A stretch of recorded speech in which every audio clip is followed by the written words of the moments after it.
Sarah. It's Sunday, so welcome back to my video. I haven't gotten a whole lot of work done. Realistically, I just haven't sat down and focused myself. This is the kind of thing that just I didn't do it. So there's not a whole lot I can do about that. So last week I did get a question on my video, so I'm gonna go ahead and answer that, partly because it's kind of hard to come up with topics for videos.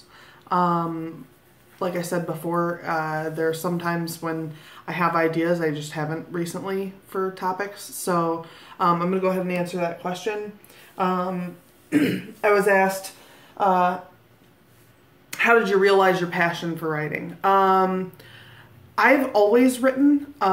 In high school, I spent most of my math class writing a short, no, it was probably would have been considered a novel. It was handwritten, so it's hard to gauge. But unfortunately what happened with that was that I wrote it and then I let a friend of mine use it to, wanted to read it. And she and I worked together at this call center that I worked at in high school. And she lost her job and I never saw her again. We didn't actually go to school together. So I had no way to get it back. So basically don't have that. And as much as I'm aware that it's probably a pile of garbage, it is likely that I would like to see it too. So unfortunately it's just not in the cards and it's just not out there anymore. I'm sure she never kept it. I mean, I wouldn't keep someone else's handwritten novel for 20 years. That just wouldn't happen. So I suppose that's just gone, and sometimes that happens and there's not a lot you can do about that, and it just is what it is. But I've been writing since before that. I mean, in middle school we were doing cultures, like we were taking cultures of things, and the mixture that you use to make the cultures and the dishes, I believe, is called agar. And the thing I remember the most clearly, there is a cat off to the side, and so I keep looking at her, I apologize. But the thing I remember most clearly is that it said all over it, do not sniff this, don't inhale. So I wrote a comic. I mean, it was stick figures. I'm not a drawer, like by any means. But I wrote like this comic about a superhero who had gotten his superpowers from sniffing the agar in science class. And I mean, that was middle school, and it's just always been what I've done. It's not something I really even think twice about. Writing is just something I do. And so it's hard to even put it into words because it's just something I would do either way. Whether or not I was going to try to publish it, I would be writing, just because that's just kind of what I do when I feel a need to like get something out, I write. I'm sure that if I were a painter, that would be what I would do, I would paint. But not so good at that kind of stuff. So writing is where I landed. I wanted to kind of talk about focusing creativity and trying to make all of your creativity go into the stuff that you want it to. And I know that some people strive really hard to do this. My opinion on that is don't. I mean, if you want to do that, that's great, but the way I run it is that I don't. If I write 100 words of something and it's garbage and I throw it away, it was just a learning experience and I'll move on. I don't have to finish everything. Everything isn't meant to be finished. Sometimes you just need to see what doesn't work. Sometimes, you know, you need to learn what you can and can't do for whatever reason. And so sometimes you do have to just trash something. Yeah, I don't really focus my writing at all. I also don't outline. I know that that's, you know, somewhat scandalous to some people. Some people call us pantsers, which I really don't appreciate. I feel like that's just not how I want you to refer to me, ever. So I just write as it comes. So please don't call me a pantser. Don't like that name. Anyway, so yeah. So another thing that people have trouble with sometimes is getting creativity. I mean, we all have something in us that is a creative outlet of some sort. Everybody's is different to some extent. Some people it's as simple as doodling, other people it's painting the Sistine Chapel. I mean, it just depends on who you are, but we all have some sort of creative outlet, or creative energy that needs an outlet. So one of the things I like to do is to trigger my creativity, and there's a number of ways you can do that. Depending on the person, some of these things may work better than others. Let's see.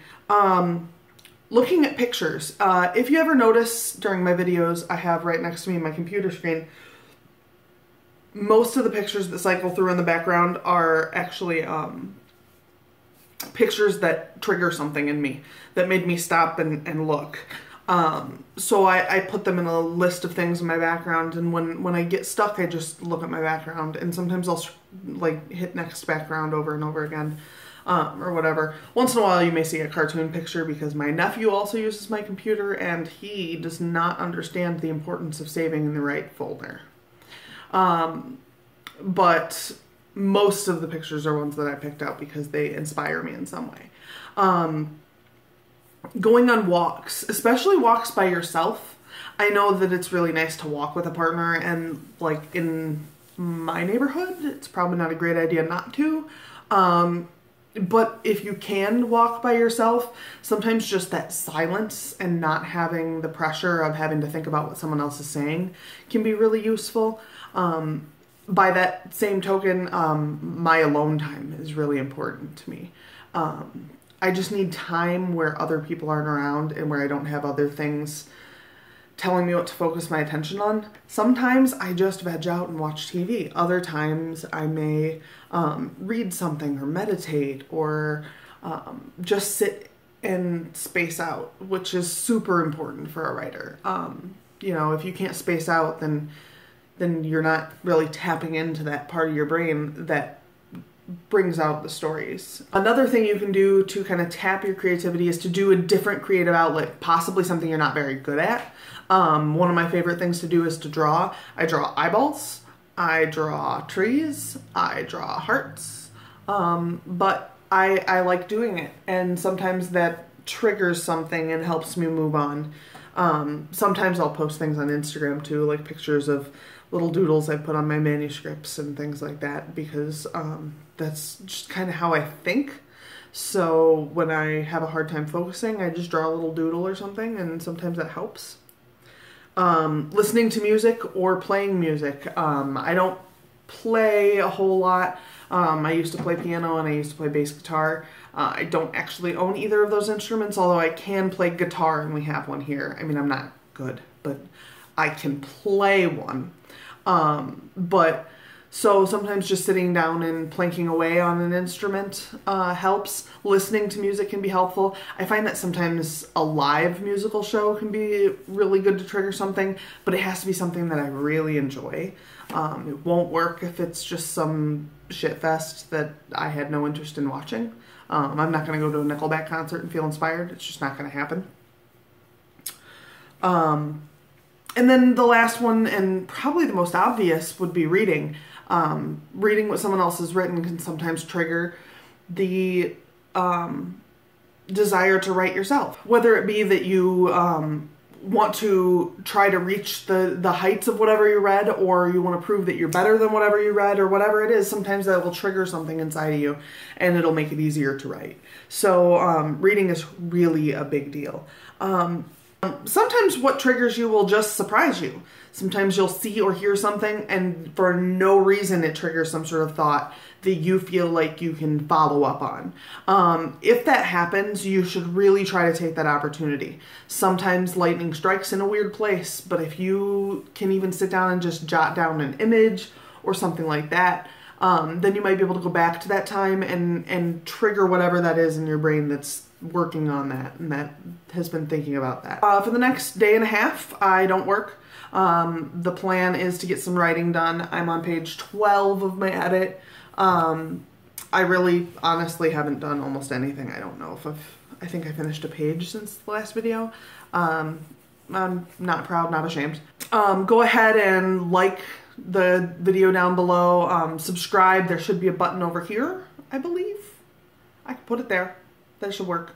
And then there will be a video down below that it'll recommend to you for one of my other videos. So if you haven't seen all my videos, do that. Follow me on Twitter. I am at WordsmithSarah. The link will be down below for this as well. Snapchat, I'm also at WordsmithSarah. And Instagram, I'm also at WordsmithSarah. So if you want to hit me up in any of those places, please go ahead and give me a follow. Like I said, subscribe to my channel here. And I will see you next week. Have a wonderful week.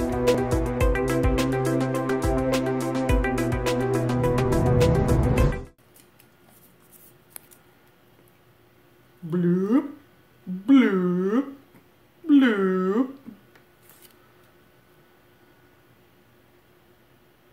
I gotta pull this tea bag out.